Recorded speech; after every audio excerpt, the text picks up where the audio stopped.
What's up everyone, this is me Jomer D Photography for another episode of our video entitled Crops and Kittens.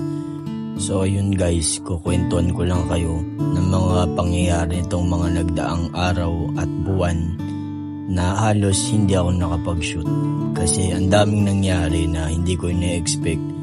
Pero ayun, buti naman natagpuan natin ulit yung apoy natin sa pag-shoot. Kaya eto, sinimulan ko na ulit gumawa ng content. Anyways guys, ganun talaga siguro kapag isa kang creative. Dadaan at dadaan ka sa burnout. Tapos minsan parang may isip mo, parang wala nang sense yung gagawin mo. Pero ayun, sobrang bait lang talaga ni Lord. Kaya thank you Lord talaga. Laban pa rin tayo sa buhay. Kasi ayan, binibigyan niya pa rin tayo ng panibagong pag-asa sa buhay. Kapag bumangon ka, ayun, may isip mo pa rin na gusto mo pa rin gumawa ng kakaiba at ng hindi, kahit hindi na siya bago eh. Actually guys, sa mundo ng art, wala nang bago. Lahat yun nag-exist na dati pa. Tapos, ang nagkakaiba na lang yun kapag syempre ikaw na yung gumagawa. Parang kagaya lang yan ng you fake it until you make it. So ayun, ganun lang talaga ang buhay sa mundo. Kailangan mo lang talagang lumikha, lalo na kung artist ka. Isang bagay pa pala guys, kaya din pala medyo napatigil ako sa pag-shoot kasi ayun, nag-focus muna ako dun sa isa ko pang passion, which is yung music. So ayun, mga panahon na yun, nagsulat ako, tapos eto, na-meet ko yung mga iba-ibang artist sa music. So sila din yung para nagbigay ng apoy sa akin para simulan tong project na to. At dito ko rin naisip na habang ginagawa ko yung project na to, feeling ko may inspire yung mga maraming bagong darating, yung mga bagong henerasyon na gustong pumasok sa photography. Yung Crops and Kittens guys, na-visualize ko lang siya recently nung may nagpahiram sa akin na tropa ng camera niya. Matagal na niyang di ginagamit yung camera na yun kasi ginamit lang nila sa school nila. Tapos matagal na rin na stock, siguro mga ilang taon na. At ayun, inabot niya sa akin. Sabi niya gamitin ko lang daw muna. Sakto, yung lens na meron lang dito sa bag ng camera niya ay kit lens. Actually meron pang isa, may zoom lens pa pero di ko ginagamit. Kasi alam kong mas versatile ang kit lens pag ginagamit sa lahat ng bagay. Although marami pa rin siyang kulang, yung hahanap-hanapin mo yung bokeh. Pero ang amazing lang kasi yun nga, mag-challenge ka talaga at saka masusubukan yung creativity mo kung hanggang saan.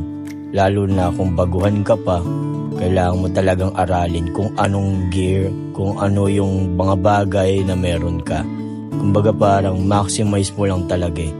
Kasi dyan talaga masusukat yung parang pagiging professionalism mo. Isang bagay pa guys, sa mga pinagagawa ko nitong mga nakaraang araw, mas natuklasan ko din yung mga bagay sa sarili ko. Especially yung relasyon natin kay God. Ayun, syempre pag ginagawa mo to, wala ka namang katulong. Ako lang din mag-isa. Ako lang din yung nag-i-edit. Ako lang din yung nagbibideo sa sarili ko. So ayun guys, palakasan lang din talaga ng loob. Yun ang reality ng pag-content. At syempre, yun din ang realidad nating mga photographer. Tayo din naman ang mag-shoot. Tayo din naman ang mga mag-i-edit. Tapos syempre, ayun, isa-save mo lahat ng files mo para sa susunod, meron ka pang babalikan. At eto na nga guys, ang nakakatuwang bagay sa passion na to, nakakarating ka sa iba-ibang lugar. Kumbaga parang ang sarap lang na kapag ginagawa mo to, na para kang naglalaro ng GTA. Na-unlock mo yung mga mapa at isa pa, nagkakaroon ka ng malaking connections. Habang ginagawa mo to, isa pa doon, natututo ka ulit. Alam mo yun, parang life has an unlimited ways of learning eh. So ayun, habang tumatanda ka o nagkakaedad ka, matututo at matututo ka. Hindi man sa sarili mo, siguro sa kwento ng ibang tao, sa mga experience nila. Pero mahalaga, dapat ma-experience mo rin yun para meron kang maikukwento. Hindi lang sa mga anak mo or magiging future na anak mo, especially lalo na sa mga taong nakakasaksi sa'yo. So ayun nga guys, bagamat dumaan man tayo sa maraming pagsubok sa buhay, isa lang ang masasabi ko sa inyo, huwag niyong susukuan yung passion niyo. Pwede kang tumigil, pwede kang magpahinga, yun, hiatus mode lang muna, pero guys, tuloy-tuloy lang.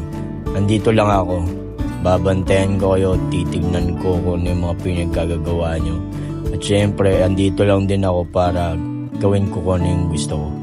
Nag-i-enjoy lang naman ako araw-araw habang ginagawa ko to eh. So ayun guys, maraming salamat for sticking out here sa page ko.